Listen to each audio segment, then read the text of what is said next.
Okay, so class start करते हैं। सबसे पहले हम उसके कंसेप्ट को आज थोड़ा अंडरस्टैंड करेंगे, वर्क फ्लो को अंडरस्टैंड करेंगे कि ये पूरा इंफ्रा किस तरीके से चलता है, किस तरीके से पूरा इंफ्रा सेटअप होता है इंडस्ट्री में, एंड देन ये किस तरीके से हमारा पूरा का पूरा वर्क फ्लो रेडी होकर पूरा का पूरा डिप्लॉयमेंट कैसे होता है। तो ये सब कुछ आज हम लोग कवर करेंगे हमारी क्लास में। सो आई होप सभी लोगों को मेरी स्क्रीन अवेलेबल होगी।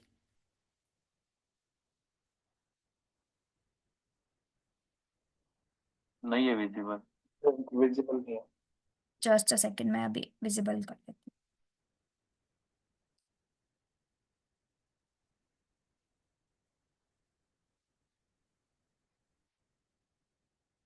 लो नहीं, आपका नाम? हूँ। शिखा, शिखा शिखा। दिस हाँ, साइड। शिखा जी, मुझे एक पूछना था, क्लास का टाइमिंग 6 से 8 नहीं हो सकता क्या मैडम? 6 to 8 टाइमिंग से रिलेटेड हम लोग एंड में थोड़ा डिस्कशन करें, या फिर आप संजय सर से एक बार बात कर लीजिएगा, है ना। क्योंकि टाइमिंग्स अच्छा का अच्छा। मैं नहीं बता सकती, टाइमिंग्स का सर ही डिसाइड करेंगे, एंड देन आपकी टाइमिंग्स एक सेट होगी, एंड देयर आफ्टर मेरे को जस्ट अपडेट मिलता है कि आपकी क्लासेस पर्टिकुलर टाइम पे ठीक है, करनी है। आप क्लास लेने आप। नहीं देखो, जस्ट सेकेंड, क्लासेस आपकी होती है, हमारा हम लोग काम करते हैं एज अ। सो सबसे पहले हम लोग बात करते हैं डेवऑप्स की।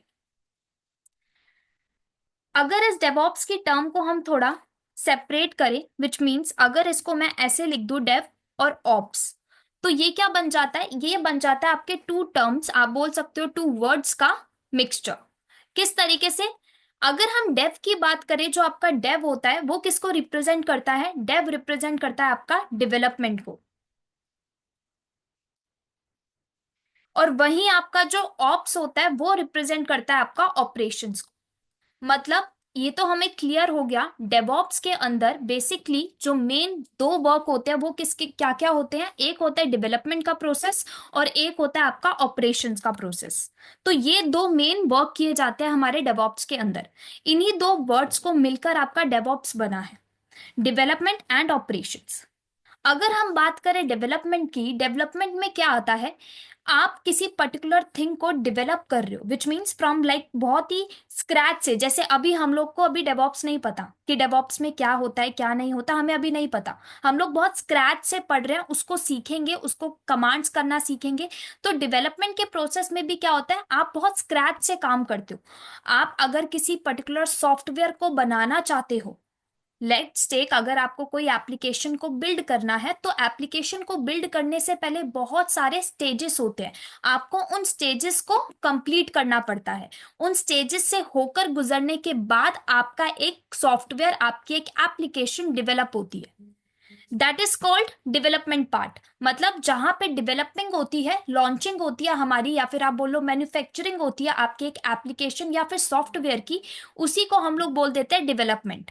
अब ऑपरेशंस का काम क्या आ जाता है, ऑपरेशंस का मतलब है कि उसी डेवलपमेंट का जो आपके पास जो सॉफ्टवेयर डेवलप होकर आया है, उस सॉफ्टवेयर के ऊपर आप क्या कर रहे हो, ऑपरेशंस कर रहे हो, कुछ टास्क आप डन कर रहे हो, एक्टिविटीज परफॉर्म कर रहे हो उस पर्टिकुलर डेवलप्ड थिंग के ऊपर।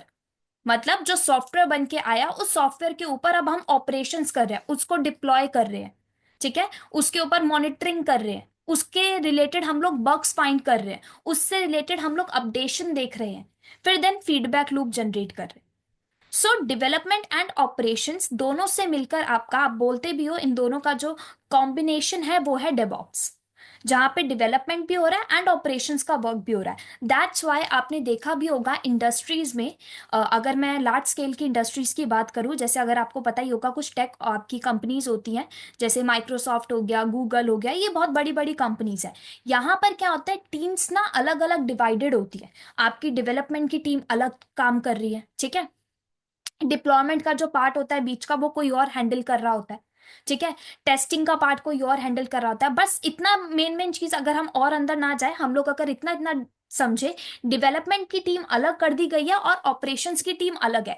दोनों टीम्स को डिफरेंट डिफरेंट बिठाया गया है, डिफरेंट डिफरेंट कर दिया गया है, ताकि डेवलपमेंट का काम सिर्फ आपके डेवलपर्स चेक करें और ऑपरेशंस का काम जो आपके ऑपरेशंस के डिपार्टमेंट के लोग हैं वो चेक करें। तो डेवॉप्स क्या है, it's a combination of development and operations. I think इस सब से तो आप सभी लोग फेमिलियर होंगे। यस। है ना? सो एक एग्जाम्पल लेते हैं, एक बेस्ट एग्जाम्पल। लेट्स टेक एक लाइक आपका नॉर्मल एक इजी सा एग्जाम्पल है। हम लोग जैसे एक एग्जांपल लेते हैं, बहुत सारी इंडस्ट्रीज होती है हमारे पास। लाइक हमारे पास हमारी लाइक इंजीनियर आपकी इंजीनियरिंग की सॉफ्टवेयर इंडस्ट्री होती है आपके पास, ठीक है, जिसमें आपके सॉफ्टवेयर की मैन्युफैक्चरिंग की जाती है, जिसको हम आईटी इंडस्ट्री कॉल करते हैं।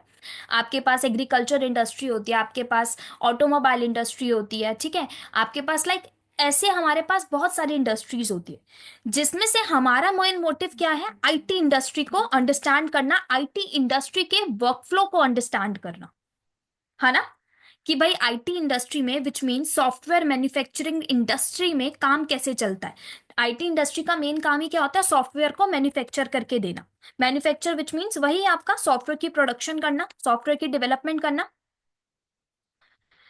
तो हम लोग यही देखेंगे कि भाई सॉफ्टवेयर एक बनता कैसे है, किस तरीके से वहां पे डेवलपमेंट एंड ऑपरेशंस का काम होता है। ये तो देखो कॉमन सी चीज है। अगर हम सॉफ्टवेयर की बात करें, किसी की भी चीज की बात करें, अगर हम अपने घर पे खाना भी बना रहे होते हैं, तो खाना बनाने से पहले हम लोग क्या करते हैं? हम लोग बहुत सारे स्टेजेस से गुजरते हैं। Stages as in, for example, अगर मान लो मैंने सोचा है कि मुझे एक सब्जी बनानी है, ठीक है, लेट्स टेक मैंने बोला कि मुझे पनीर की सब्जी बनानी है। तो वो पनीर की सब्जी बनाने से पहले मैं क्या करूंगी? बहुत सारे, मैं अपने माइंड में बहुत सारे स्टेप्स डन करूंगी। लेट्स टेक मैंने बोला कि मैं पहले ये काम कर लूंगी, फिर ये काम करूंगी, फिर ये काम करूंगी, फिर ये काम करूंगी। तो मतलब मैं पनीर की सब्जी बनाने से पहले मैं क्या करूंगी? अपने माइंड में बहुत सारी प्रिपरेशंस करूंगी, प्लानिंग करूंगी, डिजाइनिंग करूंगी, डिफाइनिंग करूंगी, फिर उस पर्टिकुलर सब्जी को डेवलप करना शुरू करूंगी। सेम केस आपका सॉफ्टवेयर के साथ होता है। जब आप एक सॉफ्टवेयर को बिल्डअप करने लगते हो, डेवलप करने लगते हो, तो आप क्या करते हो? मल्टीपल स्टेजेस से गुजरते हो। सबसे पहला स्टेज आप प्लानिंग करते हो कि भाई मुझे ये सॉफ्टवेयर बनाना है। और प्लान हम लोग किस बिहाफ पर करते हैं? प्लान हम इस बिहाफ पर करते हैं, लेट्स टेक, मैंने देखा मेरे आसपास लोगों को किस पर्टिकुलर चीज की नीड है, क्या उनकी ऐसी लाइक नीडी चीजें हैं जो फुलफिल नहीं हो पा रही है, सो मैं उस चीज के ऊपर वर्क करना शुरू करूंगी। मैं उससे रिलेटेड एक ऐसा सॉफ्टवेयर मार्केट में लेकर आऊंगी जिससे उनकी जो लाइक कुछ काम है जो फुलफिल नहीं हो पा रहे, वो पर्टिकुलर थिंग्स पूरी हो पाए, उनकी जो जिस चीज की उन्हें रिक्वायरमेंट है वो चीज उनको मिल पाए, बिकॉज ऑफ माई लाइक मेरे सॉफ्टवेयर की वजह से। तो हम लोग एक ऐसा सॉफ्टवेयर बनाने की कोशिश करते हैं जिससे हमारे कस्टमर्स खुश हो सके, कस्टमर्स की रिक्वायरमेंट फुलफिल हो सके। सो फर्स्ट स्टेप क्या होता है आपका? प्लानिंग का। ये जस्ट एक आप बोल सकते हो, आपने एक वर्ड सुना होगा, SDLC, which is software development life cycle. Software को डेवलप करने से पहले एक लाइफ साइकिल होती है। वो लाइफ साइकिल में जो फर्स्ट स्टेज होता है वो होता है आपका प्लान। हमारा जो प्रोसेस आता है कोड बिल्डिंग का, कोड राइटिंग का, कोड डिप्लॉयमेंट का, ये सब कुछ बाद में आता है। सबसे पहले क्या की जाती है? प्लानिंग। कि भाई अगर आपको ये पर्टिकुलर सॉफ्टवेयर बनाना है तो सबसे पहले आप माइंड में प्लानिंग करोगे ना, उससे रिलेटेड एक बजट सेट करोगे, उससे रिलेटेड सब कुछ रिसोर्सेज देखोगे कि ये पर्टिकुलर रिसोर्स हमारे पास है नहीं है ना। उससे रिलेटेड इश्यूज को भी प्लान करोगे कि भाई अगर मान लो हमारे पास इन फ्यूचर ये पर्टिकुलर इशू आ गया हमारे सॉफ्टवेयर को बिल्ड करते टाइम, तो हम इस पर्टिकुलर इशू से कैसे बचेंगे, उस बग्स से कैसे निकलेंगे। मतलब प्रॉब्लम सॉल्विंग टास्क भी आप अपनी प्लानिंग के अंदर क्या करते हो? रेडी करके रखते हो। सेकेंड बात आती है डेवलपमेंट। सेकेंड स्टेप क्या आ जाता है आपका? डेवलपमेंट का प्रोसेस। प्लानिंग के बाद हम लोग स्टार्ट करते हैं डेवलपमेंट। किसका डेवलपमेंट? नॉर्मल सी बात है, हम सॉफ्टवेयर की बात कर रहे हैं, तो सॉफ्टवेयर का डेवलपमेंट हम लोग शुरू करते हैं। लाइक क्या डेवलपमेंट में आ जाएगा? आप जो कोड, मतलब आप अपने सॉफ्टवेयर से बनाने से पहले, सॉफ्टवेयर को रेडी करने से पहले कुछ कोड लिखते हो, है ना? प्रोग्रामिंग करते हैं। जैसे हमारी एक एप्लीकेशन बनती है, एक नॉर्मल सी मैं बात करूं, जब आपका ये जो क्या कहते हैं, आपका ये जो हार्डवेयर है, इस हार्डवेयर के ऊपर भी कोई ना कोई OS डला होगा, है ना? Operating system. उस ऑपरेटिंग सिस्टम के अंदर, वो ऑपरेटिंग सिस्टम बेसिकली मतलब आपके हार्डवेयर को चलाने के लिए आपने एक सॉफ्टवेयर डाल दिया, सॉफ्टवेयर इसके अंदर लोड किया, उस सॉफ्टवेयर को बनाने के लिए भी आपने बहुत सारी प्रोग्रामिंग की होगी, नंबर ऑफ प्रोग्राम्स के कलेक्शन होंगे। सो सिमिलरली आप जब कोई सॉफ्टवेयर बनाते हो, कोई एप्लीकेशन रेडी करते हो, तो आपको नंबर ऑफ प्रोग्राम्स की नीड पड़ती है। अब वो प्रोग्राम किस लैंग्वेज में लिखना है, ठीक है, वो आपके ऊपर है। या अगर आपकी इंडस्ट्री है तो वो आपको बताएगी कि भाई आपको जो भी कंपनी में होगे आप, वो आपको बताएगी कि आपको जो कोड है वो इस लैंग्वेज में लिखना है, एंड में मुझे ये रिजल्ट चाहिए, मेरे मतलब जो सॉफ्टवेयर बन के आएगा वो ये पर्टिकुलर सॉफ्टवेयर होगा। तो आपको लैंग्वेज पता चल जाती है। रादर आपके ऊपर ये डिपेंड करता है कि आपको कौन सी लैंग्वेज में अपने कोड को राइट करना है। ठीक है। तो हमें पता चल गया डेवलपमेंट के प्रोसेस में हम लोग क्या करते हैं, अपने कोड को राइट करते हैं। ठीक है। एक जब हम प्रोग्रामिंग डन कर लेते हैं, कोड राइट कर लेते हैं, तो नॉर्मल सी बात है, उस कोड को आप कहाँ भेजते हो, गिटहब के ऊपर। ठीक है, क्योंकि अब मार्केट में गिटहब आ चुका है, पहले मार्केट में गिटहब नहीं था, तो हम अपनी अपनी लोकल रेपोजिटरी से एक मेन हमारा एक सेंट्रलाइज लोकेशन होती थी, वहां पे शेयर करते थे। लेकिन अब हमारे पास गिटहब की पॉसिबिलिटी है, सो हम लोग क्या करते हैं, गिटहब ऑटोमेशन टूल का यूज करते हैं। एंड गिटहब के ऊपर एक सेंट्रलाइज लोकेशन बनाते हो, जहां पे जितने भी डेवलपर्स आपकी कंपनी में होंगे ना, उन सभी डेवलपर्स के कोड को वहां पर पुश किया जाएगा उस पर्टिकुलर सेंट्रलाइज लोकेशन के ऊपर। तो डेवलपमेंट में क्या आ गया, कोड राइट। ठीक है। और कोड की पुशिंग करना कहां पर, गिटहब के ऊपर। इतना क्लियर है। यस। यस। थर्ड थिंग आती है हमारी, सॉरी ना,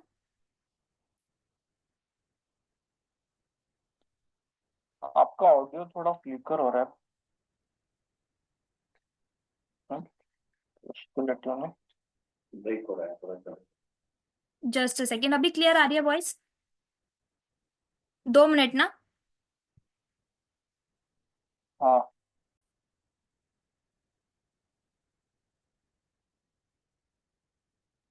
क्लियर है यहां तक? अभी आवाज क्लियर आ रही है सबको? यस। यस। हमारा और प्लान हो गया, डेवलप हो गया, एंड देन थर्ड थिंग क्या आती है, बिल्ड। बिल्ड में क्या आ गया, जब प्लानिंग हो गई, कोड राइट हो गया, कोड पुश हो गया, मतलब अब उसकी होगी बिल्डिंग। बिल्डिंग कैसे, उसको कंपाइल किया जाएगा, ठीक है, एक पैकेज में रखा जाएगा। या अगर आपका जावा का कोड आपने राइट किया, तो उस पर्टिकुलर जावा के कोड को एक जार फाइल में कंपाइल किया जाएगा। ठीक है। एंड देन प्रिपेयर किया जाएगा किसके लिए, डिप्लॉयमेंट के लिए। कि भाई हमारा ये कोड बन के रेडी हो गया, गिटहब पे आ चुका हमारी एक सेंट्रलाइज लोकेशन के लिए, अब बारी आती है इसकी डिप्लॉयमेंट करने की। डिप्लॉयमेंट करने के पहले हम लोगों ने बिल्ड भी करा लिया उसको, एक सॉफ्टवेयर बन के आ गया, अब उसको हम लोग डिप्लॉय कराते हैं। ठीक है। तो मतलब प्लानिंग, डेवलप और बिल्ड, ये तीनों हमें क्लियर हो गए। प्लान कर रहे हैं हम लोग, डेवलप कर रहे हैं, कोड राइट कर रहे हैं, एंड बिल्ड के लिए हम लोग जस्ट उसको कंपाइल कर रहे हैं, और रेडी कर रहे हैं किसके लिए, डिप्लॉयमेंट के लिए, which is our next task. अब देखो, कभी भी इतना याद रखना, जब भी आप कोई सॉफ्टवेयर से रिलेटेड काम कर रहे हो, लेट्स टेक, अगर आप एक सॉफ्टवेयर बना रहे हो, सॉफ्टवेयर हम लोगों ने बना लिया, डेवलप कर लिया, अब बात हम लोग कर रहे हैं डिप्लॉयमेंट की।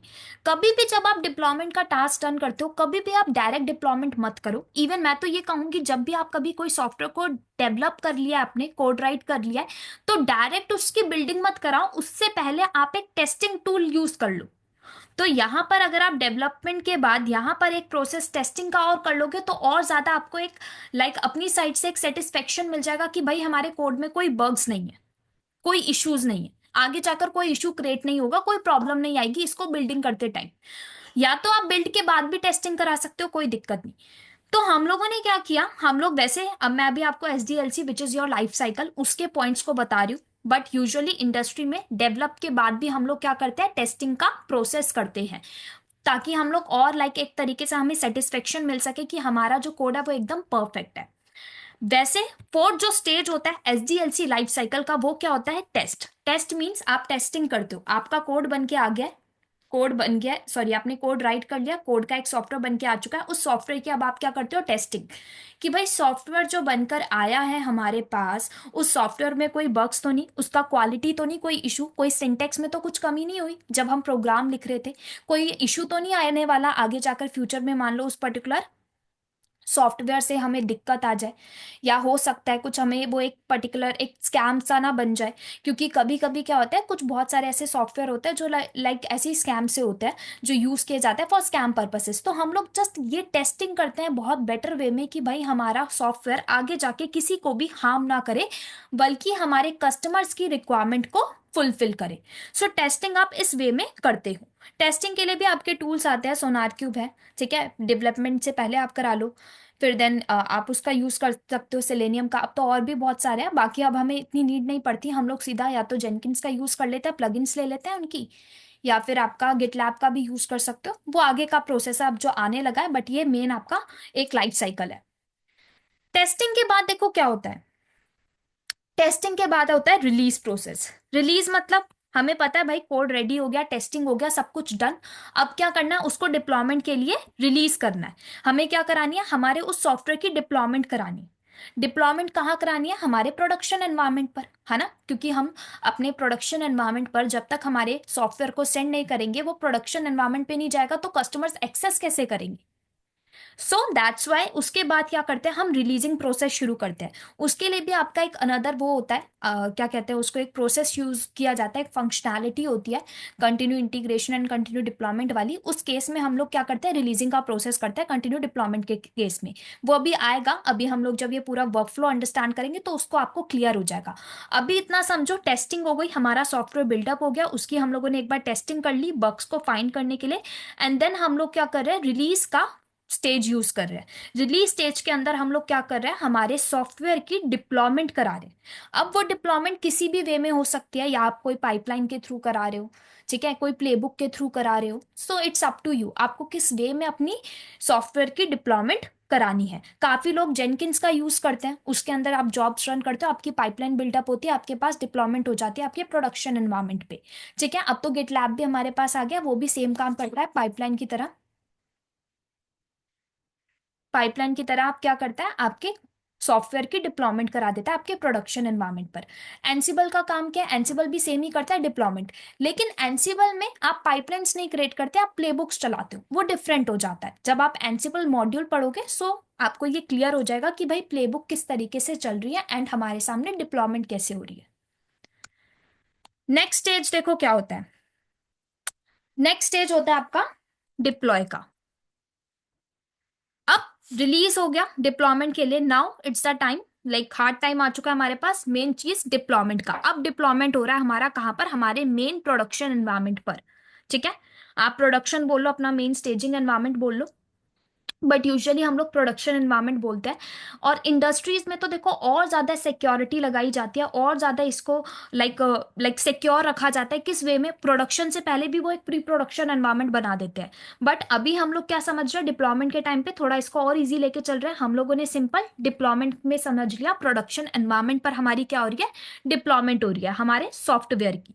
विच मीन्स किसके ऊपर आपकी डिप्लॉयमेंट हो रही है, आप एंसिबल के थ्रू के ऊपर भी करवा सकते हो। नॉर्मली आप सीधा क्या करा लो, एंसिबल के थ्रू डिप्लॉयमेंट करा लो, और कहाँ पे करा लो, क्यूबिनिटीज पे करा लो। क्योंकि आजकल जो ट्रेंडिंग में आपका क्यूबिनिटीज चल रहा है, मार्केट उसी का ही बहुत बूम पे चल रहा है। तो आप क्यूबिनिटीज का अपना प्रोडक्शन एनवायरनमेंट बनाओ, एक क्लस्टर रेडी करो, उसके अंदर कुछ पोर्ट्स रखो, विच मीन्स अपनी मशीन्स रखो, उसके ऊपर आप क्या करा दो, डिप्लॉयमेंट करा दो। इसको और बेटर वे में अंडरस्टैंड करने के लिए डिप्लॉयमेंट का पार्ट इतना अंडरस्टैंड करो, डिप्लॉयमेंट का मतलब क्या हो रहा है, आपके पास कुछ सर्वर रखे हुए हैं, उन सर्वर के ऊपर आपने अपने सॉफ्टवेयर को सेंड कर दिया, सॉफ्टवेयर अब उन सर्वर्स के ऊपर रन हो रहे हैं। ठीक है, तो आपकी क्या हो गई, डिप्लॉयमेंट हो गई। अभी हम लोग सारे मॉड्यूल्स जब कवर करेंगे तो ये पार्ट्स हमारे ऑटोमेटिकली क्लियर होते जाएंगे कि डिप्लॉयमेंट का प्रोसेस किस वे में काम कर रहा है। ठीक है, लास्ट आपका स्टेज क्या होता है, लास्ट स्टेज होता है आपका ऑपरेट। अब तो हम लोग इसके अंदर मॉनिटर भी डाल देते हैं, तो आप एक और स्टेज ऐड ऑन करना चाहते हो तो कर सकते हो, विच इज मॉनिटर। मॉनिटर में कुछ नहीं होता, बाकी आप ऑपरेशन के अंदर ही मॉनिटरिंग कर लेते हो। ठीक है, ऑपरेट के अंदर आपका कुछ नहीं, मॉनिटरिंग वही हो रहा है आपका। ठीक है, आपकी एप्लीकेशन को देखा जा रहा है, भाई एप्लीकेशन हमारी फाइन है, हेल्दी स्टेटस है कि नहीं, पूरा मॉनिटरिंग रिलेटेड काम हो रहा है, मैनेजमेंट की जा रही है एक तरीके से आपकी एप्लीकेशंस की, और you can say your softwares की। ठीक है, और मॉनिटरिंग का काम देखो आपको पता ही होगा, अभी क्यूबरनेटीज का अगर आपने हल्का फुल्का सुना होगा तो क्यूबरनेटीज को बोला भी जाता है ऑर्केस्ट्रेशन मैनेजमेंट टूल। तो एक तरीके से वो मैनेजमेंट टूल होता है आपका, आप देख समझ सकते हो अपनी एप्लीकेशन के एक मैनेजमेंट के लिए आपने क्यूबरनेटी यूज कर लिया, या फिर बहुत सारे अदर टूल्स भी है। बट मैंने जस्ट एक छोटा सा एग्जांपल में क्या ले लिया, क्यूबरनेटीज। क्यूबरनेटीज क्या कर रहा है, हम लोगों ने जो सर्वर के ऊपर हमारी एप्लीकेशन को डिप्लॉय किया ना, उन एप्लीकेशन को मैनेज करके हमें कौन दे रहा है, क्यूबरनेटीज। ठीक है, इसी तरीके से आप मॉनिटर का अलग लगा सकते हो, नहीं तो आप ऑपरेशन में ही मॉनिटरिंग का टास्क फुलफिल कर देते हो। ये बेसिकली क्या होता है आपका SDLC लाइफ साइकिल। कितने स्टेजेस आ गए, 7 स्टेजेस। ये स्टेजेस आपके बेसिकली क्या करते हैं, आप इन वे में अपना एक सॉफ्टवेयर डेवलप करते हो। प्लानिंग करोगे, डेवलपमेंट करोगे, कोड राइट करोगे, कोड को पुश करोगे गिटहब पर, फिर बिल्डिंग का काम आएगा। मावेन आप ले लो बिल्डिंग के लिए। ठीक है, बिल्ड कराने के बाद आप क्या करते हो, टेस्टिंग कराओगे। कि कोड में कुछ बग्स तो नहीं, जो सॉफ्टवेयर बन के आया उस सॉफ्टवेयर का जो कोड लिया था, क्या कोड में तो नहीं कुछ बग था? सॉफ्टवेयर जो बन के आया कुछ सॉफ्टवेयर में तो नहीं बग निकला? तो टेस्टिंग कराया। देन रिलीज, किस लिए रिलीज भाई? हमें डिप्लॉयमेंट करानी है। सो रिलीजिंग के टाइम पे आप कोई भी यूज कर लो, जेनकिंस ले लो और एंसिबल ले लो। देन डिप्लॉयमेंट हो गई मेन प्रोडक्शन एनवायरमेंट पर।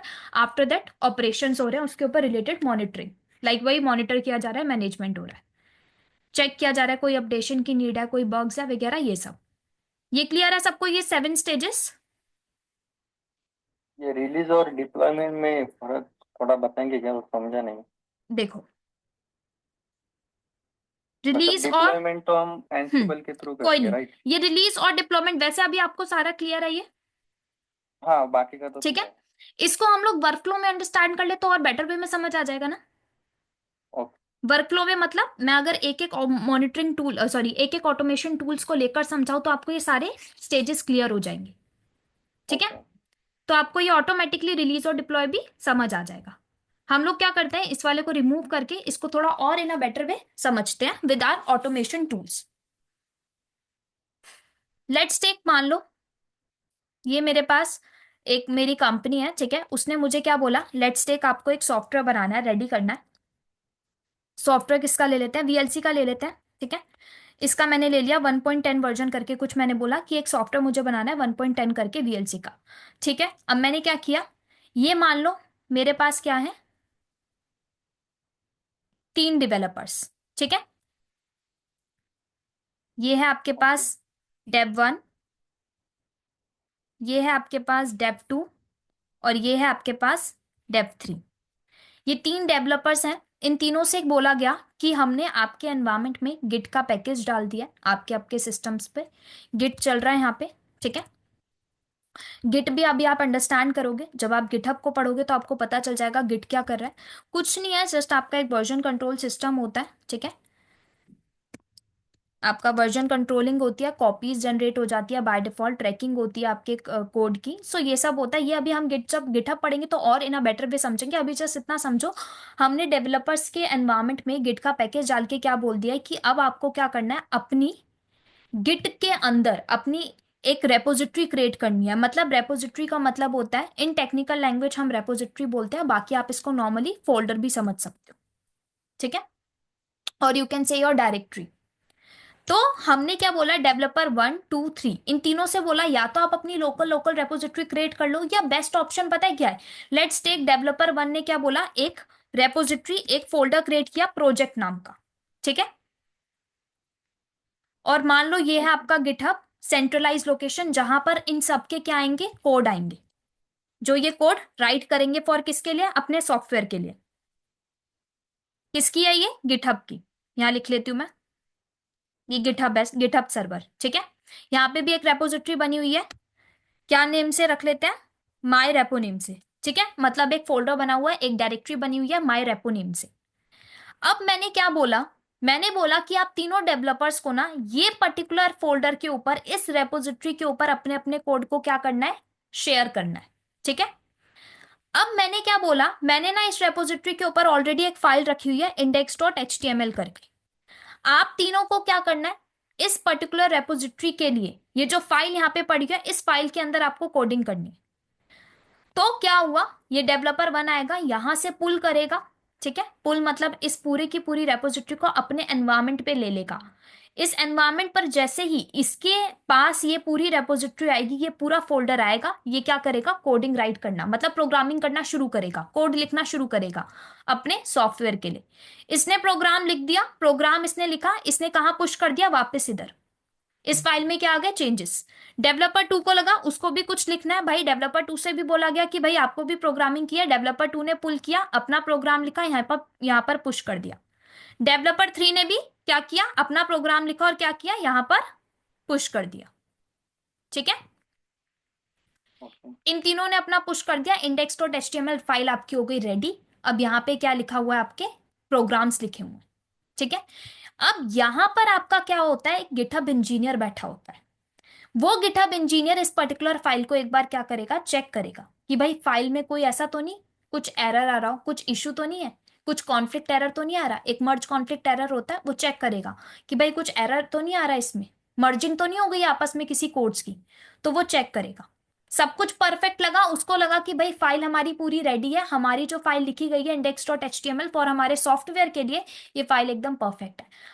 अब क्या करो, ये जो फाइल आई है ना कोड की, आपकी प्रोग्राम वाली ये जो फाइल है, इस फाइल की आप क्या कराओ, डेवलपमेंट, मतलब बिल्डिंग कराओ। हमारे पास हम लोगों ने कोड राइट कर दिया, ये डेवलपमेंट का प्रोसेस शुरू हुआ स्टार्टिंग से। देखो प्लानिंग तो कंपनी ने पहले ही कर ली ना, यहाँ पे प्लानिंग तो कंपनी ने पहले ही कर ली, उसको ये सॉफ्टवेयर बनाना है।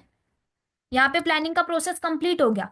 यहाँ पर ये प्रोसेस कौन सा कंप्लीट हुआ, डेवलपमेंट का। किसने किया डेवलपमेंट, आपके डेवलपर्स ने आपके कोड लिख दिए ना अपनी सॉफ्टवेयर के लिए, कोड राइट किया ना, कोड को राइट किया, प्रोग्राम्स लिखे।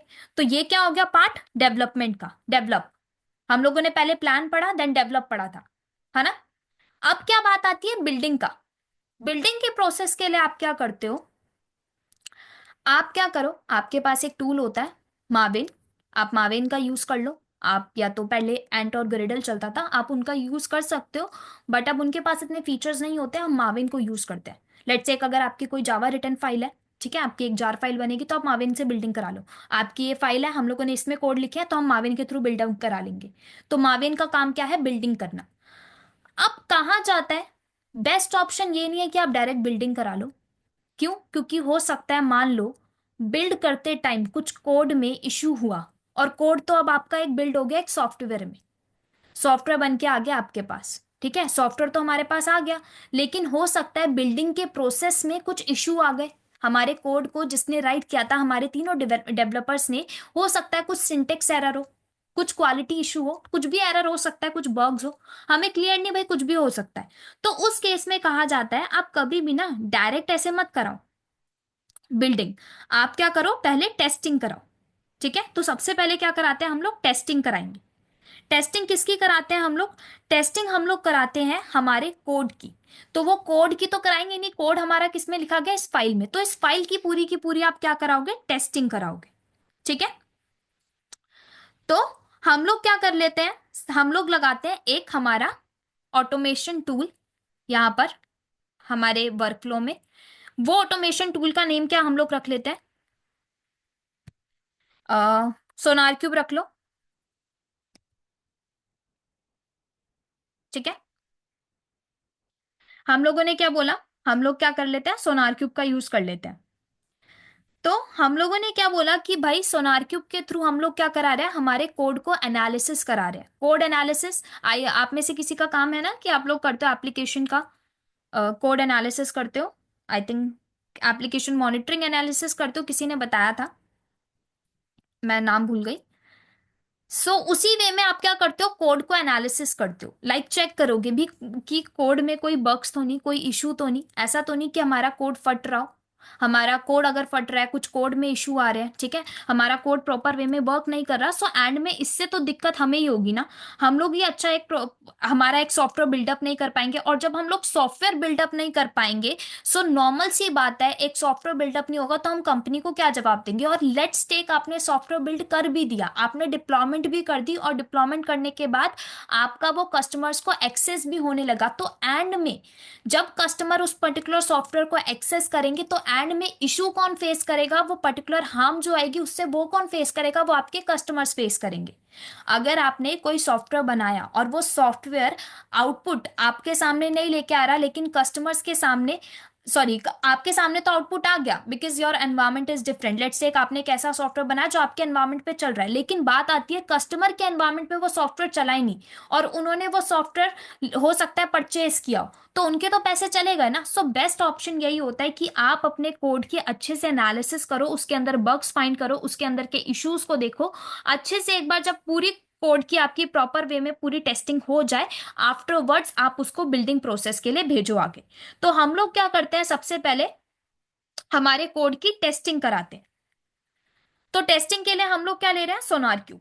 ठीक है, आपका जो कोड आएगा उसकी एनालिसिस हो जाएगी, टेस्टिंग हो जाएगी, बग्स को देख लिया जाएगा, पूरा कोड आपका देख लिया जाएगा। तो यहाँ पे हम क्या लिख लेते हैं, कोड टेस्टिंग। आप इस पार्ट को एक और यहाँ पे डेवलपिंग के बाद हम लोग एक और पार्ट यहाँ पे टेस्टिंग का डबल टाइम लिख लेंगे। ठीक है, तो कोड की टेस्टिंग की गई। हमारी कोड की फाइल क्या है, index.html, जिसके अंदर हमारे प्रोग्राम्स लिखे हैं, इसकी टेस्टिंग की जाएगी।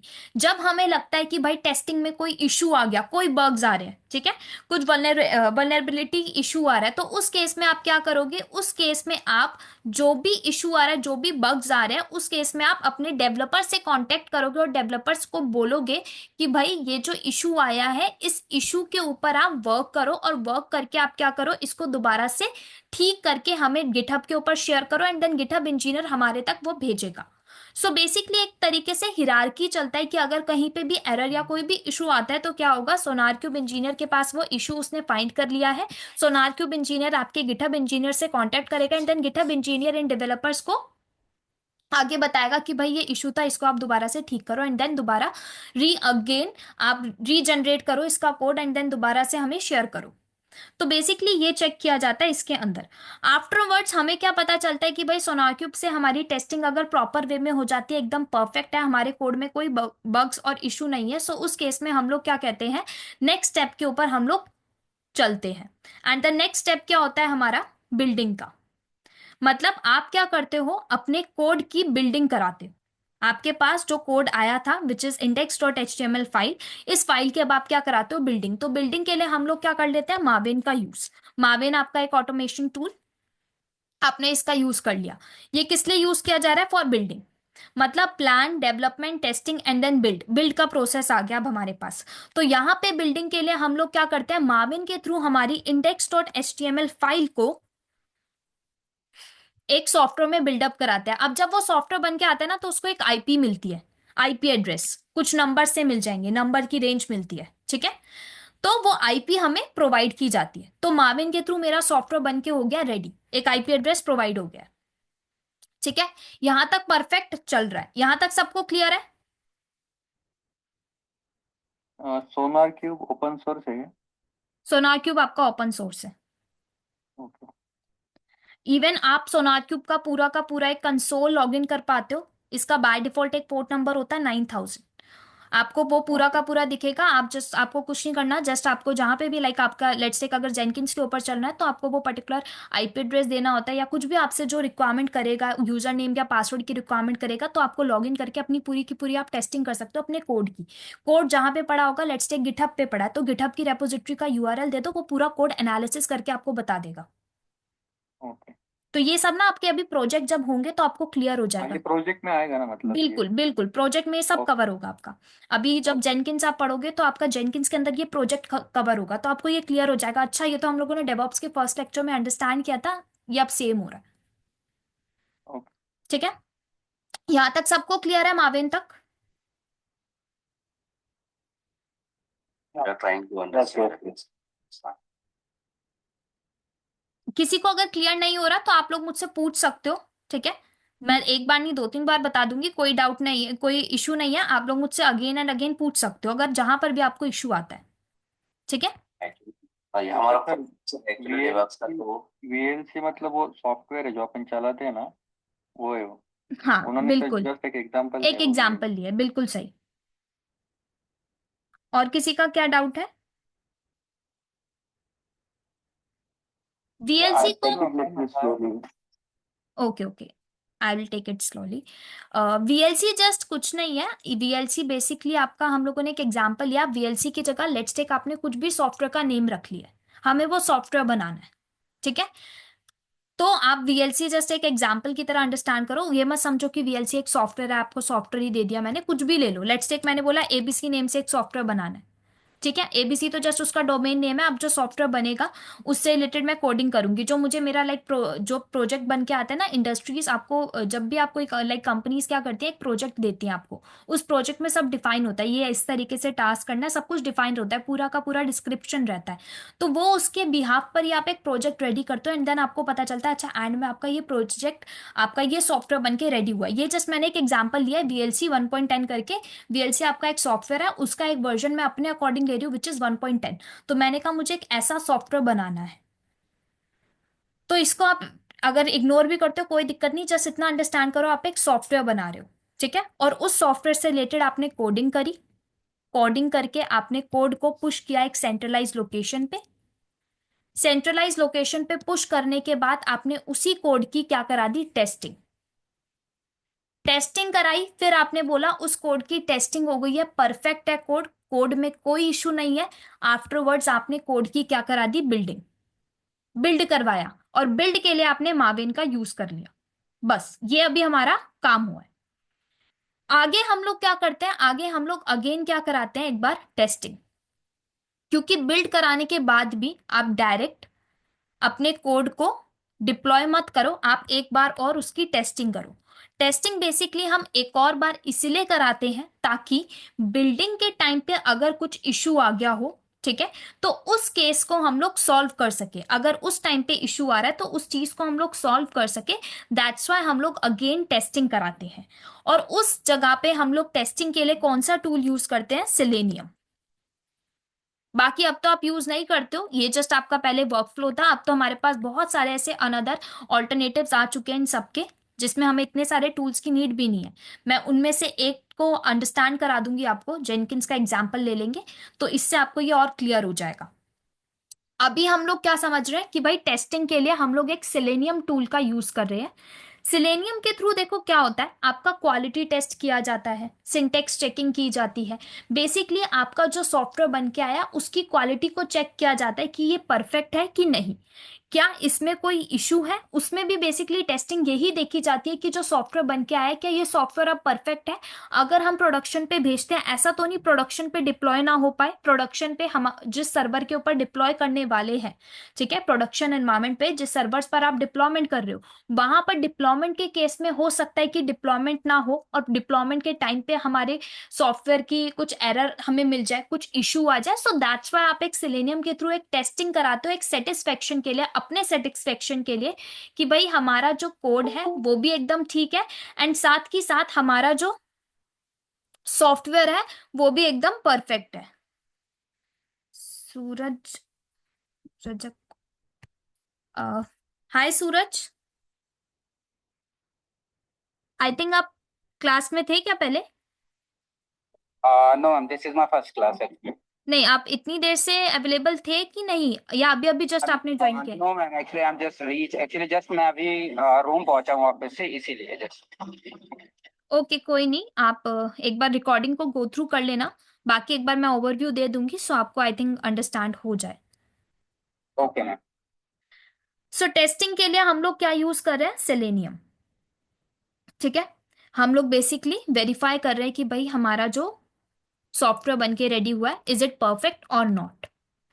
तो यहां से हमें पता चल गया कि जो हमारे पास सॉफ्टवेयर आया था कि भाई वो एकदम परफेक्ट है। स्टिल अगर परफेक्ट नहीं आता तो अगेन ये पूरा का पूरा आपका एक हिरारकी वे में सिलेनियम इंजीनियर, माविन इंजीनियर, या फिर डायरेक्ट आपके गिटहब इंजीनियर को भी बता सकता है, अगर इन दोनों का आपस में लाइक इंटीग्रेशन हो रखा है या कम्युनिकेशन हो रखा है। नहीं तो फिर एक हिरारकी के फॉर्म में आपके डेवलपर्स तक बताया जाएगा कि भाई आपके कोड में इशू है, आप इसको दोबारा से रीजनरेट करो। क्यों? क्योंकि भाई डिप्लॉयमेंट के टाइम पे या फिर टेस्टिंग के टाइम पे इशू आ चुका है, कोड की सिंटेक्स में या एरर कुछ भी आ रखा है उसके, लाइक वेरिफिकेशन किया तो हमें पता चल रहा है कोड की क्वालिटी परफेक्ट नहीं है, XYZ जो भी इशू होगा डेवलपर्स को बता दिया जाएगा।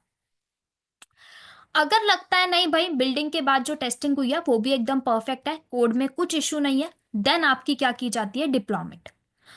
तो अब यहां पे देखो क्या आ रहा है, यहां पर अब आएगा रिलीज प्रोसेस।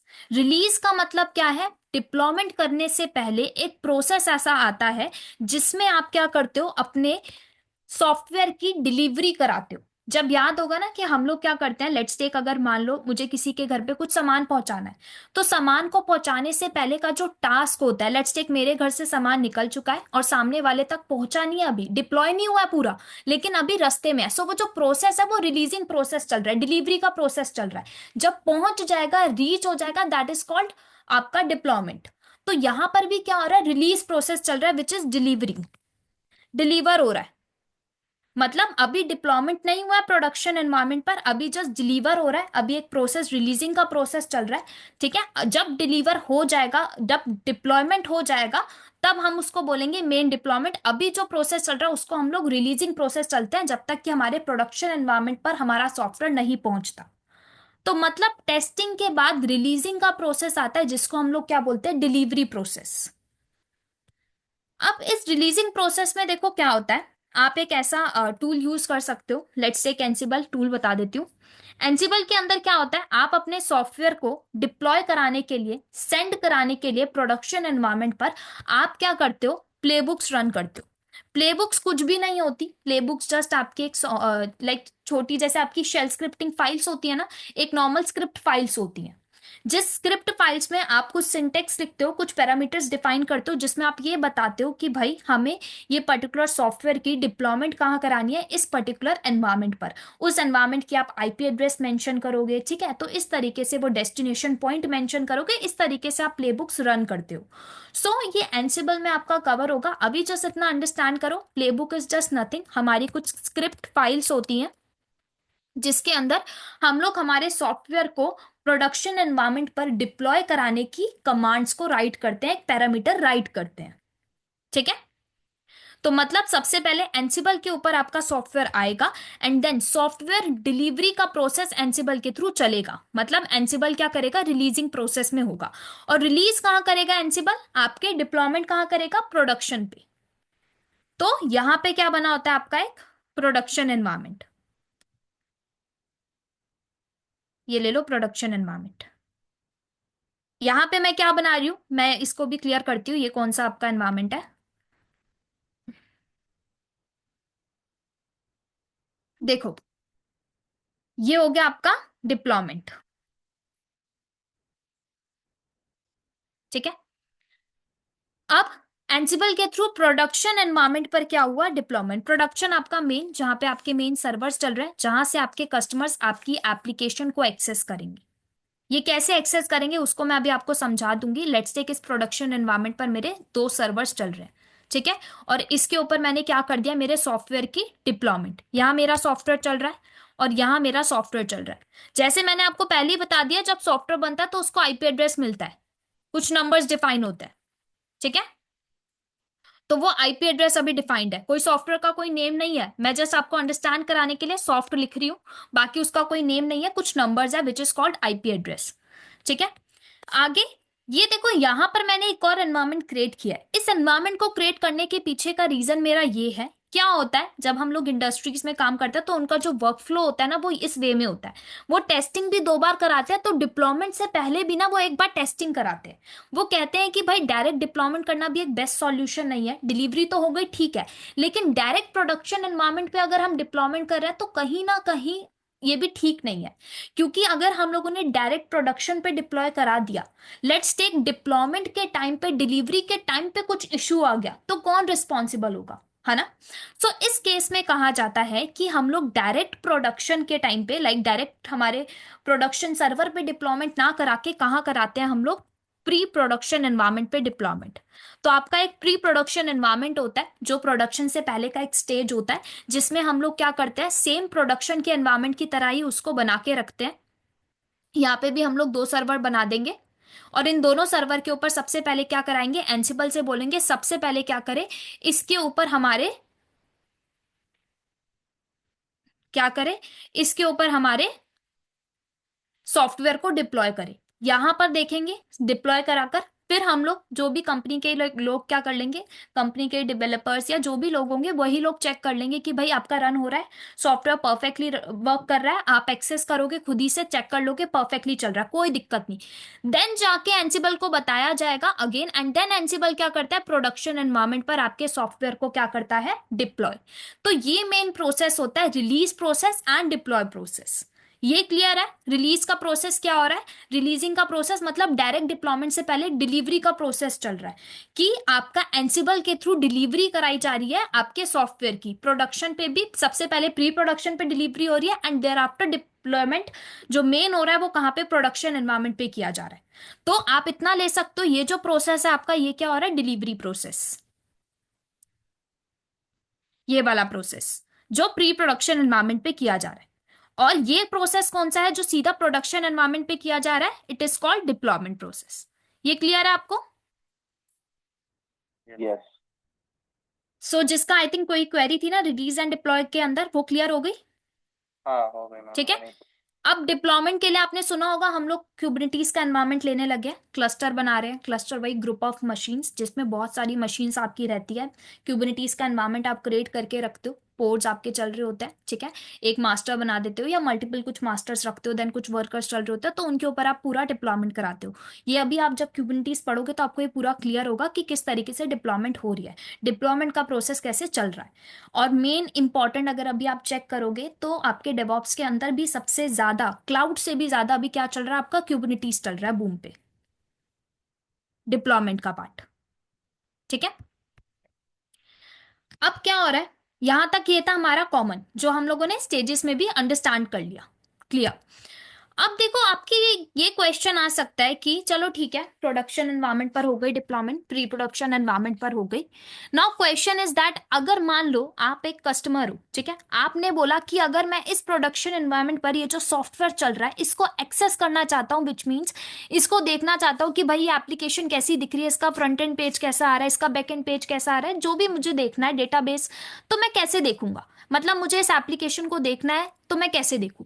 तो उस केस के लिए क्या होता है, कस्टमर आता है, कस्टमर लेट्स टेक ये मेरा कस्टमर है, कस्टमर से बोला जाता है आप डायरेक्ट आईपी पे मत हिट करो। क्यों, क्योंकि अगर आप डायरेक्ट आईपी पे हिट करा रहे हो तो कहीं ना कहीं आप सिक्योरिटी वॉलेशन है ना, सिक्योरिटी को भाई तोड़ रहे हो, कहीं ना कहीं वॉलेट कर रहे हो उसको। तो बेस्ट ऑप्शन क्या कहा जाता है कि आप सिक्योरिटी से रिलेटेड कुछ मत करो, देखो सिक्योरिटी के ऊपर मत हार्म करो। आप बेस्ट ऑप्शन है आप डीएनएस पे हिट करो, एंड देन डीएनएस के बाद आपको लोड बैलेंसर हमारे प्रोडक्शन एनवायरमेंट पर ले जाएगा। तो आपने सुना होगा डीएनएस लोड बैलेंसर। ये लेट्स टेक मेरा कस्टमर है, ठीक है, ये कस्टमर है, ये है मेरा डीएनएस। डीएनएस कुछ नहीं है आपका, ये अभी आप और क्लियर समझोगे अभी आगे जब डीएनएस सर्वर का पता चलेगा कि डीएनएस से पहले हम लोग क्या करने लगे। अब तो हम लोग कोई बहुत सारी ऐसी थर्ड पार्टी टूल्स है जैसे कि गो डैडी हो गया आपका, होस्टिंगर इंडिया हो गया, है ना। ऐसे बहुत सारे आपके थर्ड पार्टी टूल्स हैं जो आपको डोमेन नेम प्रोवाइड करते हैं आपकी वेबसाइट के लिए। सिमिलरली हम लोग क्या करते हैं डीएनएस के थ्रू, मतलब डीएनएस जो होता है हम लोग को क्या मिल जाता है, एक डोमेन नेम मिल जाता है, डोमेन नेम सर्वर बोला जाता है। हमें एक डोमेन नेम मिल जाता है, किसके लिए डोमेन नेम मिलता है, नॉर्मल सी बात है, हमने जो एप्लीकेशन बनाई है, हमने जो सॉफ्टवेयर रेडी किया उसके लिए हमें क्या मिल जाता है, एक डोमेन नेम। हमारी वेबसाइट के लिए हमें क्या मिल जाता है, एक डोमेन नेम। तो इस आईपी की जगह पे फिर क्या होता है, कस्टमर्स किसको हिट करेंगे, आपके डोमेन नेम को। लेट्स टेक मैंने बोला कि मेरा जो सॉफ्टवेयर बन के आया था वीएलसी 1.10 करके, ठीक है, या मैंने कोई एप्लीकेशन बनाई थी, उस एप्लीकेशन का नेम हम लोग क्या रख लेते हैं, जो एबीसी रख रहे थे। तो मैंने उसको एक डोमेन नेम क्या लिख दिया, HTTP करके, मैंने बोला मेरी एप्लीकेशन का नेम है abc.com करके, ठीक है। इस तरीके से ये है मेरी एप्लीकेशन का नेम।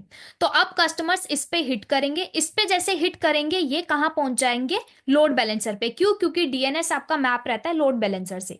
लोड बैलेंसर का मतलब होता है आपके लोड को बैलेंस करना। लोड बैलेंस मतलब लेट्स टेक आपके पास नंबर ऑफ ट्रैफिक आ गया, नंबर ऑफ कस्टमर्स आ गए। अब वो कस्टमर्स अगर एक साथ आपके डोमेन नेम पर विच मीन्स आपकी वेबसाइट पे हिट करेंगे तो कहीं ना आपका जो लोड है वो फ्लक्चुएट कर सकता है, आपका जो ट्रैफिक है वो फ्लक्चुएट कर देगा। काफी लोग तो एक्सेस कर पाएंगे लेकिन काफी लोग क्या हो जाएंगे, डिनाई हो जाएंगे, उनको एरर मिलेगा। सो उस वे में हम लोग क्या करते हैं, हमारे एनवायरमेंट पर लोड बैलेंसर लगा के रखते हैं, इसको एलबी ले लेते हैं, शॉर्ट फॉर्म लोड बैलेंसर। हम लोग लोड बैलेंसर लगा के रखते हैं, लोड बैलेंसर में हमारी प्रोडक्शन एनवायरनमेंट की आईपी मेंशन रखते हैं, ठीक है। अब लोड बैलेंसर डीएनएस से कनेक्टेड है और डीएनएस पे कौन आ रहा है, विच मीन्स आपके डोमेन नेम पे कौन हिट कर रहा है, कस्टमर। कस्टमर ने हिट किया आपके डोमेन पे, डोमेन से आगे पहुंचा लोड बैलेंसर पर, लोड बैलेंसर पर था आईपी, आईपी किसकी, प्रोडक्शन पे। तो अब लोड बैलेंसर क्या करेगा, आपके प्रोडक्शन एनवायरनमेंट पर आपके कस्टमर्स को क्या कर देगा, डिस्ट्रीब्यूट। तो इस तरीके से ये पूरा का पूरा हिरारकी, ये पूरा का पूरा वर्कफ्लो चलता है। अब भी आपको आगे जब पढ़ोगे तो आपको ये भी क्लियर हो जाएगा कि डीएनएस सर्वर हम लोग क्रिएट नहीं करते, अभी हमारे बैकएंड में बहुत सारी ऐसी ऑर्गेनाइजेशंस हैं जो डीएनएस सर्वर बना के रखती हैं, ठीक है, आपकी। और हम लोग क्या कर लेते हैं, कोई थर्ड पार्टी टूल्स या थर्ड पार्टी जो एजेंसीज होती है ना उनसे बात कर लेते हैं, उनसे हम लोग क्या कर देते हैं, जिन्हें हम रजिस्टर्ड बोलते हैं, उनसे हम लोग एक डोमेन नेम परचेज करते हैं। जैसे गोडैडी से मैंने एक डोमेन नेम परचेज कर लिया मेरी वेबसाइट के लिए, जैसे हम लोग ने ले लिया tck.com करके।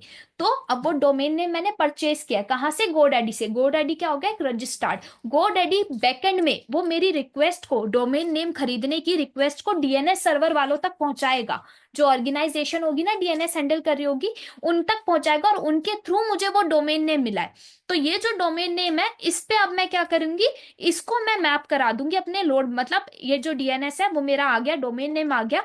अब क्या करूंगी, जो मेरी आईपी है ना वो इस डोमेन नेम से मैप हो जाएगी। मैपिंग का मतलब बेसिकली एक तरीके से आप कनेक्शन बना रहे हो। क्यों बना रहे हो, क्योंकि हम कभी भी एज अ ह्यूमन बीइंग, हम लोगों को भी कभी भी नंबर्स जल्दी याद नहीं होते, हमें नेम जल्दी याद हो जाते हैं। तो अगर मैं एज अ ह्यूमन बीइंग किसी वेबसाइट पे हिट करना चाहूंगी, तो मैं उसकी आईपी एड्रेस नहीं याद करके बैठूंगी, मैं नेम याद कर लूंगी। अगर मुझे अमेजोन पे हिट करना है ना, तो मैं अमेजोन की आईपी एड्रेस नहीं याद करूंगी, मैं क्या करूंगी, amazon.com लिखूंगी, मेरे पास अमेजोन की पूरी साइट ओपन हो जाएगी। सिमिलरली हम लोग हमारी एप्लीकेशन के लिए डोमेन नेम परचेज करते हैं, कस्टमर इस पे हिट करेगा, कस्टमर लोड बैलेंसर पे जाएगा, लोड बैलेंसर प्रोडक्शन एनवायरनमेंट पर उसके ट्रैफिक को शेयर कर देगा। क्लियर है सबको? यस। किसी को यस। यहाँ पे कोई डाउट किसी को? ये डीएनएस जो बताया, तो हम्म। बेसिकली होस्टिंग करते हैं, राइट? बिल्कुल।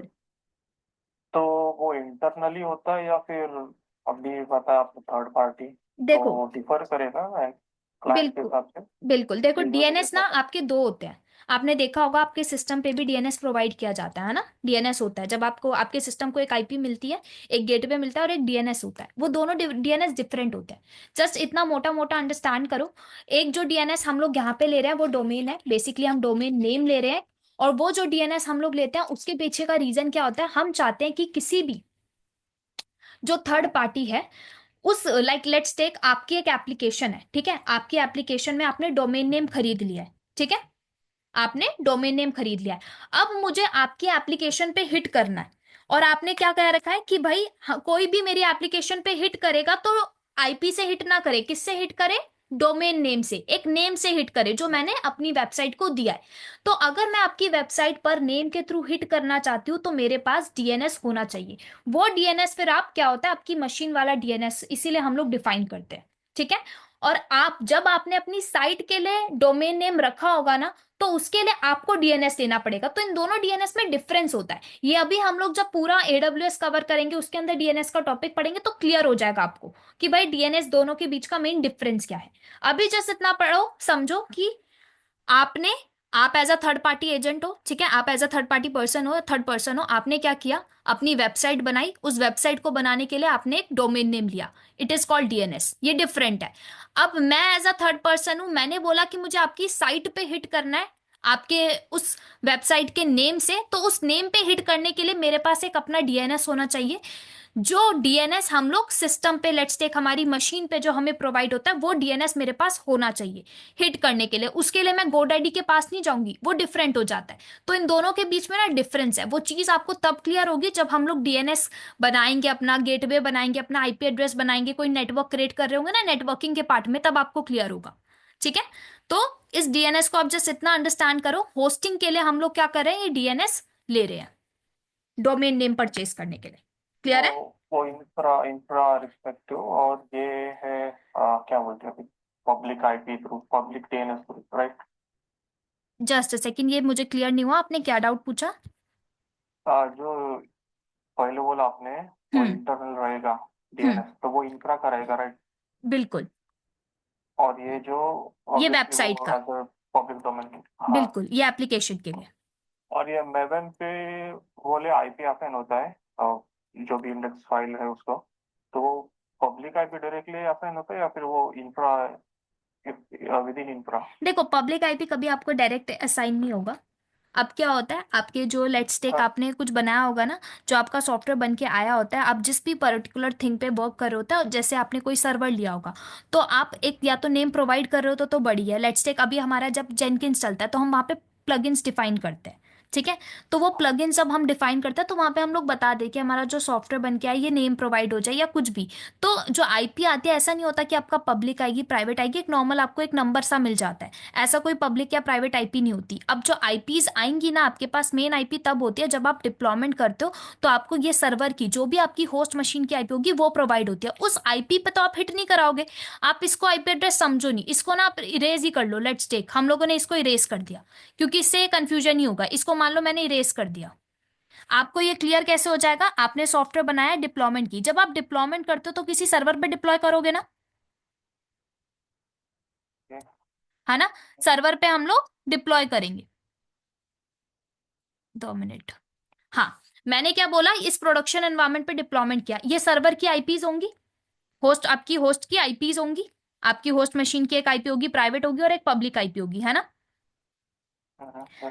अब वो जो प्राइवेट पब्लिक आईपी होंगी, अब आप क्या करते हो, जब जैसे हम लोग कोई क्यूबरनेटीज का चल रहा है, लेट्स टेक हम लोगों ने क्यूबरनेटीज या डॉकर ले लो, डॉकर पे मैंने कोई कंटेनर बनाया।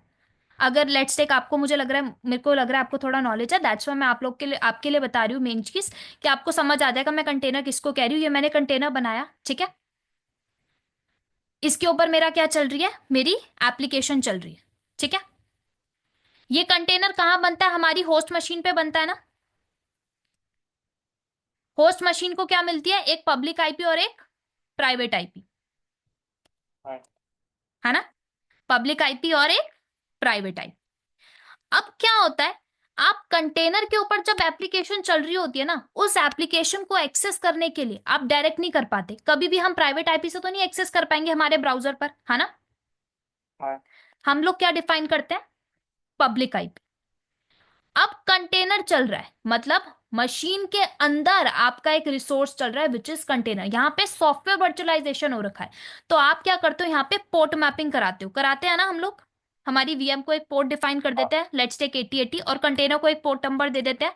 मान लो ये मेरा कंटेनर है, इसको कुछ आईपी मिली होगी, उसके साथ मैंने कुछ पोर्ट डिफाइन कर दिया 80, है ना? तो अब जब हमें बाहर हमारे लेट्स टेक मुझे इस ब्राउजर के ऊपर अगर एक्सेस करना है, तो मैं क्या करूंगी, यहां पे अपनी पब्लिक आईपी मेंशन करूंगी और पब्लिक आईपी के साथ वो पोर्ट नंबर दूंगी। यही होता है ना? तब हमारे पास हमारी वो वेबसाइट ओपन होती है।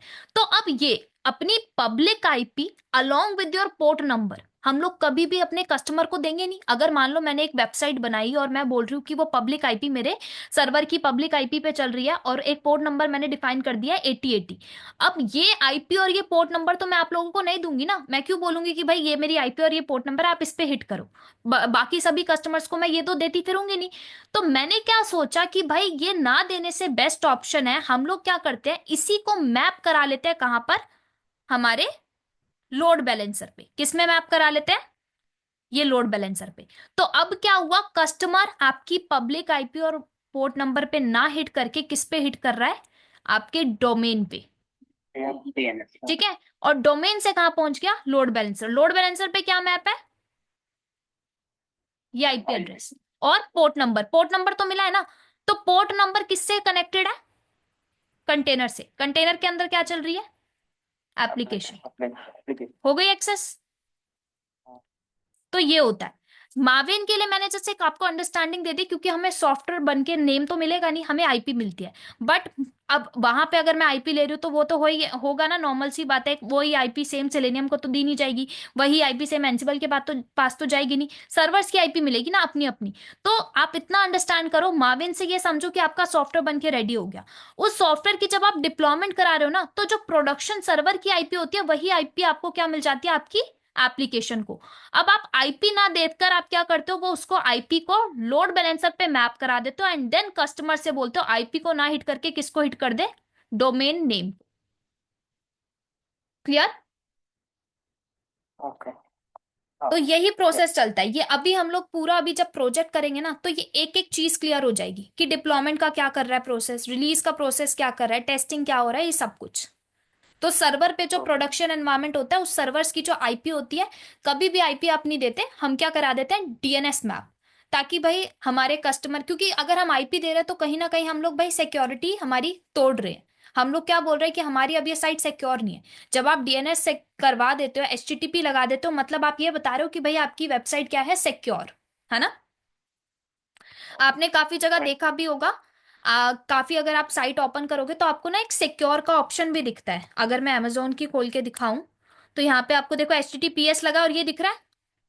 अभी मैंने उस पे HTTP लिखा, अगर HTTPS आ जाए तो एस का मतलब क्या हो गया, वो सिक्योर हो गई। यहाँ दिख रहा है ये लॉक, Yes. ये क्या है, Yes. सिक्योर। HTTPS आ गया मतलब सिक्योर। अगर HTTP होता मतलब ये सिक्योर सिक्योर नहीं है। इसको सिक्योर करने के लिए फिर वहीं आप कॉन्फ़िगरेशन करोगे, तो वो सब कुछ अभी कवर होगा। आप बस उसकी टेंशन मत लो, ये सब कवर होगा। अभी जस्ट एक अंडरस्टैंडिंग थी for a fresher level. Clear है? तो एज ए डेवऑप्स इंजीनियर इसमें कौन कौन से प्रोफाइल आते हैं? जैसे कि आपने एक गिटहब इंजीनियर बताया, कुबरनेटिस बताया, एंसिबल बताया। सो डेवऑप्स इंजीनियर को मतलब कौन से काम करने पड़ते हैं? डेवऑप्स इंजीनियर इंजीनियर का तो काम ही है सब कुछ आना चाहिए, ओके। डेवलपमेंट भी और ऑपरेशंस भी। ओके। ठीक है। हाँ, डेवऑप्स इंजीनियर के पास ना अब एक का इजी टास्क क्या आ चुका है, अब ना उन लोगों को ये इतने सारे टूल्स लगाने की नीड नहीं पड़ती। आपको पता होगा इंटीग्रेशन हो गया ना, हम इंटीग्रेशन टूल यूज कर लेते हैं। इंटीग्रेशन में हम लोग क्या ले लेते हैं? हाँ, जेनकिंस हम लोग ले लेते हैं। जेनकिंस भी, अब तो देखो हम जेनकिंस की जगह गिटलैब में मूव ऑन हो चुके हैं। अब तो बहुत सारे मार्केट में न्यू न्यू टूल्स आ चुके हैं, हमें पता ही है ना। तो इतने सारे न्यू टूल्स आ गए हैं जो हमारा बेसिकली इन सबको रिप्लेस कर चुके हैं, और ज्यादा ऑटोमेशन पे आ चुका है हमारा। ये बहुत अपडेट हो गई है, अब हमारी टेक्नोलॉजी में अपडेशन आता रहता है, तो ये सब कुछ अपडेट हो गए हैं। हम लोग जहाँ पे पहले सब कुछ देखा जाए तो कहीं ना कहीं अगर आप थोड़ा ऑब्जर्व करो तो यहाँ पे कहीं ना कहीं जो टास्क था ना, कहीं ना कहीं मैनुअली भी हो रहा था। कैसे मैनुअली सा हो रहा था? देखो यहाँ पे गिटहब इंजीनियर बैठा था, गिटहब इंजीनियर सोनार क्यूब इंजीनियर को आगे रिस्पॉन्स कर रहा है, फिर मावेन इंजीनियर को, फिर आपका सेलेनियम इंजीनियर को। मतलब यहाँ पे अभी भी कहीं ना कहीं जो टास्क था वो मैनुअली काम कर रहा था। आपको इंजीनियर्स मैन पावर की नीड पड़ रही थी। अब क्या हुआ, आगे आगे टेक्नोलॉजी अपडेट होते ही ये मैन पावर की नीड को भी हटा दिया गया। क्या आ गया आपके पास? जेनकिंस। जेनकिंस ने इन तीनों के काम को क्या कर दिया, रिमूव। जेनकिंस कहता है कि भाई आप इंटीग्रेशन टूल, जेनकिंस को बोला जाता है कि इंटीग्रेशन टूल आप बोल सकते हो, लाइक आपस में इन सबका इंटीग्रेशन करके देता है, एक कनेक्शन बना के देता है, इंटीग्रेशन टूल। ठीक है। मतलब जेनकिंस क्या करता है, इन सबके काम को इजी कर दिया उसने। कैसे कर दिया? जो सोनार क्यूब कर रहा है ना आपका टेस्टिंग, वो जेनकिंस भी कर रहा है। कैसे कर रहा है? जेनकिंस कहता है आप अलग से सोनार क्यूब सर्वर मत बनाओ, माविन सर्वर मत बनाओ, सिलेनियम का सर्वर मत बनाओ, आप मेरे ही जेनकिंस के पास ही प्लगइन्स होते हैं, उन प्लगइन्स को ले लो, इंस्टॉल कर लो। जब जेनकिंस का एनवायरनमेंट बनाओगे तो वहां पे प्लगइन्स होते हैं, उनको इंस्टॉल कर लो। आपको सोनार क्यूब की फंक्शनैलिटी मिल जाएगी, आपको माविन की फंक्शनैलिटी मिल जाएगी for building your code, and आपको सेलेनियम की फैसिलिटी और फंक्शनैलिटी मिल जाएगी। सो मतलब जेनकिंस के थ्रू हम क्या कर रहे हैं, इन सबकी प्लगइन्स डालकर इन सबको इंटीग्रेट कर रहे हैं। मतलब जहां हमें मैन पावर की नीड पड़ रही थी वो काम किसने कर लिया? अब जेनकिंस ने, इंटीग्रेशन के थ्रू। तो अब मैन पावर तो हट ही गई ना, यहां से ये टास्क तो रिमूव ही हो गया इन तीनों का। In right. तीनों का टास्क रिमूव हो गया तो कहीं ना कहीं कॉस्ट कटिंग हुई, और कॉस्ट कटिंग हुई तो काम और इजी हुआ। क्यों? क्योंकि सब कुछ तो ऑटोमेशन पे चला गया। पहले अगर मान लो गिटहब इंजीनियर ने सोनार क्यूब इंजीनियर को बोला काम करने के लिए, सोनार क्यूब इंजीनियर अवेलेबल नहीं था, तो काम तो वहीं अटक गया ना। अब टाइम लगेगा काम को डन होने में। सो बेस्ट क्या हुआ, जेनकिंस आ गया मार्केट में, और इंटीग्रेशन टूल इसको बोला जाता है। तो इसने आपस में इन तीनों को इंटीग्रेट करा दिया through plug in, and then इन तीनों के काम को और इजी कर दिया इन अ कंटिन्यू फॉर्मेट। तो जब जेनकिंस आया ना, जेनकिंस ने एक फंक्शनैलिटी निकाली थी, CI एंड CD की, आपने सुना होगा, है ना। CI refer for continue integration, मतलब जो इंटीग्रेशन का प्रोसेस है वो कंटिन्यू है, कहीं पे नहीं रुक रहा। ये सोनार क्यूब, मावेन, ये टेस्टिंग, ये जो पहले मैन पावर के थ्रू धीरे धीरे चल रहा था, अब इंटीग्रेशन हो गया कंटिन्यू। गिटहब पे आया, डायरेक्ट सोनार क्यूब के थ्रू टेस्टिंग हो जाएगी, बिल्डिंग हो जाएगी, देन अगेन टेस्टिंग हो जाएगी, इंटीग्रेशन का काम वहीं खत्म, विद इन फ्यू मिनट्स। बात आती है कंटिन्यू। इसको बेसिकली हम लोग क्या बोलते हैं, CD जो होता है ना आपका, रेफर करता है दो चीजों को। क्या क्या रेफर करता है? अगर आप चेक करोगे कहीं पर भी तो आपको दिख जाएगा, कंटिन्यू डिलीवरी को भी रेफर करता है, और किसको रेफर करता है ये? डिप्लॉयमेंट को। दो। यस। स्क्रीन विजिबल नहीं है? विजिबल है मैडम, स्क्रीन तो है विजिबल है। विजिबल है सबको। आप एक बार चेक करो, रीज्वाइन करके देखो नहीं तो। तो मतलब सीडी के थ्रू क्या हो रहा है, डिलीवरी डिप्लॉयमेंट दोनों का टास्क डन हो रहा है। डिलीवरी क्या, वही रिलीजिंग का प्रोसेस आपका जेनकिंस का हम लोगों ने इंटीग्रेट करा दिया एंसिबल के साथ, ठीक है। एंसिबल तक गया कोड, एंसिबल ने डिलीवरी करा दी। डिलीवरी का प्रोसेस जैसे ही डन, अब आपकी होगी डिप्लॉयमेंट। डिप्लॉयमेंट कैसे, एंसिबल के थ्रू। लेकिन यहां पर क्वेश्चन ये आता है, अब जेनकिंस क्या कर रहा है, जेनकिंस का तो काम ही नहीं आ रहा, है ना। सीडी का प्रोसेस अगर एंसिबल के थ्रू ही चल रहा है प्री प्रोडक्शन पर, एंड देन एंसिबल ही प्रोडक्शन पे भेजा, तो जेनकिंस का क्या काम। जेनकिंस कहता है कि सब कुछ वो पाइपलाइन के थ्रू करता है। पाइपलाइन मतलब आप जब एक पाइपलाइन क्रिएट करते हो ना जेनकिंस में, वो क्या करता है, जॉब्स को क्रिएट कर देता है। तो जॉब्स में आप डिफाइन करते हो 1 जॉब, 2 जॉब, 3 जॉब। इन जॉब्स के अंदर आप डिफाइन करोगे फर्स्ट जॉब में क्या चलेगा। मैंने बोलते हैं भाई फर्स्ट जॉब में हमारी टेस्टिंग होगी, बिल्डिंग होगी। सेकेंड जॉब में मैंने बोल दिया अगेन टेस्टिंग होगी और डिलीवरी होगी। थर्ड जॉब में मैंने बता दिया डिप्लॉयमेंट होगी। तो ये जॉब्स के अकॉर्डिंग चलता है। तो मतलब अगर जेनकिंस का काम इंटीग्रेशन तक खत्म, ऐसा नहीं है।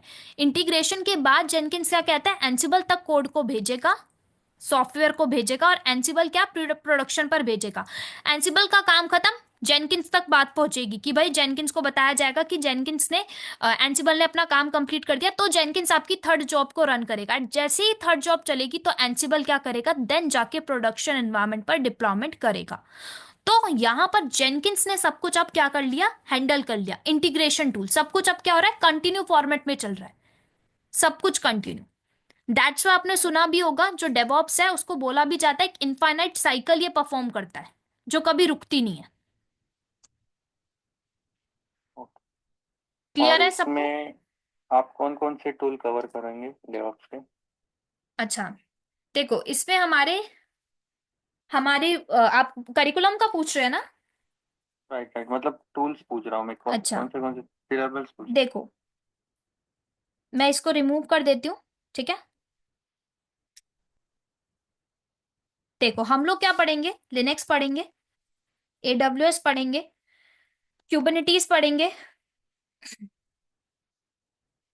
और आपका डॉकर पढ़ेंगे, और आपका जेनकिंस होगा, गिटहब होगा, आपका पाइथन होगा, और आपका टेराफॉर्म होगा, और आई थिंक और क्या होता है आप लोग का, यही होता है ना, यही एंसिबल कुछ टूल्स है। एंसिबल सॉरी, एनसिबल, हाँ एनसिबल, और होगा मावे माविन, नहीं जी। होता है माविन, और उसकी जगह माविन आपका सोनाक्यूब और सेलेनियम जेनकिंस में आ गया, ओके। ठीक है। टेराफॉर्म मैडम, और इसमें शेल स्क्रिप्टिंग नहीं टेराफॉर्म, है क्या?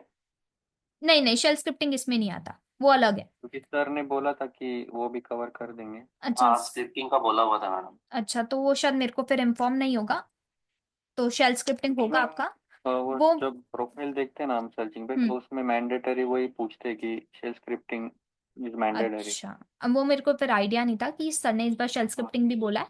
बाकी क्योंकि हमारा यूजुअली स्टार्टिंग से ये वाला चलता आ रहा है करिकुलम, बट इस बार शेल स्क्रिप्टिंग और एड ऑन हुआ है, सो वो भी आपका कवर होगा फिर। और ये जेनकिंग्स में दो जो रहते हैं पाइपलाइन, स्क्रिप्टेड एंड डिक्लेरेटिव, बिल्कुल, तो उसमें वो कवर हो जाएगा ना? हाँ डिक्लेरेटिव और आपका स्क्रिप्टेड दोनों कवर होगा। एंड देन आपके हाँ। प्रोजेक्ट्स कवर हो जाएंगे जेनकिंस के अंदर, ठीक है, दोनों के ओके, ऊपर और होंगे और दो इसका आपके। ओके हाँ, ओके। और मैम आप कौन से टॉपिक कवर करेंगे, आप सर मेरी कौन साइड से से करेंगे? कवर होगा डॉकर, जेनकिंस एंड गिटहब, ये तीनों। ओके, और संजय सर बाकी का लेंगे? बाकी संजय सर नहीं, संजय सर लेंगे एडब्ल्यूएस, क्यूबिनिटीज, टेराफॉर्म, ये सब। ओके बाकी ओके। और Python? Python, Ansible and shell scripting और लिनक्स, ये आपका अदर डिफरेंट ट्रेनर, ओके। ठीक और है। एक पूछना था कि हमें इंटरव्यू हम कब से दे सकते हैं, मतलब कितने 2 महीने के इंटरव्यू, बाद हम स्टार्ट कर सकते इंटरव्यू के लिए आई थिंक आपको बेस्ट है कि आपको थोड़ी क्लाउड की नॉलेज अच्छी मिल जाए एंड क्यूबिनिटीज की हैं? नॉलेज मिल जाए। बाकी आपको बेसिक अगर क्लियर हो जाएगा कंसेप्ट लिनक्स से तो बढ़िया है, ठीक है। मेन मेन आपका भी एडब्ल्यूएस एंड क्यूबिनिटीज बूम पे है, इसको अच्छे से गेथर कर लो। हाँ, अगर अदर टूल्स के लिए जस्ट बेसिक बेसिक अभी ऐसी जस्ट रीड करके चल जाओ, ओवरव्यू पढ़ लो अच्छा सा हल्का हल्का, कि डॉकर का हम्म, क्या यूज केस है, मेन मेन चीज पढ़ लो हल्की फुल्की, जो जो हम्म, इंपॉर्टेंट टॉपिक्स होते हैं हल्का फुल्का पढ़ लो बाकी। लेकिन हाँ, एडब्ल्यूएस एंड क्यूबिनिटीज अगर अच्छे से करते हो तो बेस्ट है, क्योंकि अभी इन दोनों के ओके। ऊपर ही ज्यादा, आपको भी पता है ज्यादा बूम पे यही चल रहा है, और हम्म, इन्हीं से ज्यादा इंटरव्यू में क्वेश्चन पूछे जाता है। एंड अगर मैं लाइक आपको बताऊं थोड़ा पर्सनली, तो आप क्यूबरनिटीज को थोड़ा ज्यादा फोकस करो, बिकॉज अभी ज्यादा क्यूबरनिटीज के ऊपर है, एंड इवन अगर हाई सैलरी पैकेज का भी आप पूछोगे तो क्यूबरनिटीज का ज्यादा चल रहा है अभी। ओके, तो इसका ड्यूरेशन कितने तक रहेगा मैम, मतलब लिनक्स एडब्ल्यूएस कुबरनेटिस?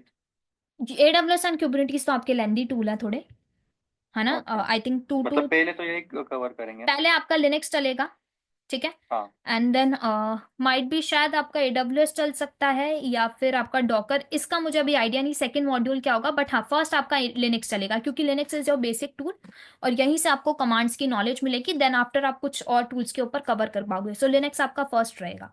बाकी आपको एक बार ओके, सर और बता देंगे आपका सेकंड टूल और थर्ड टूल कौन सा रहेगा, ठीक है।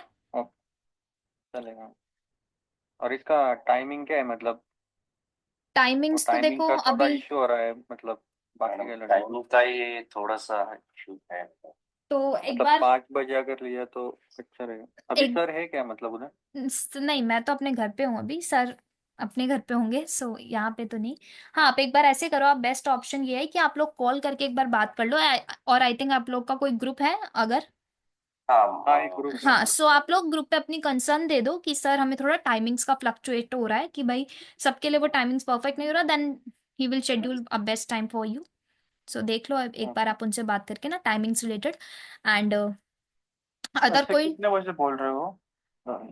आई थिंक आप लोग का अभी मेरे साथ तो कितना, अभी 7 to 8 चल रहा है ना, जस्ट अ सेकेंड, 7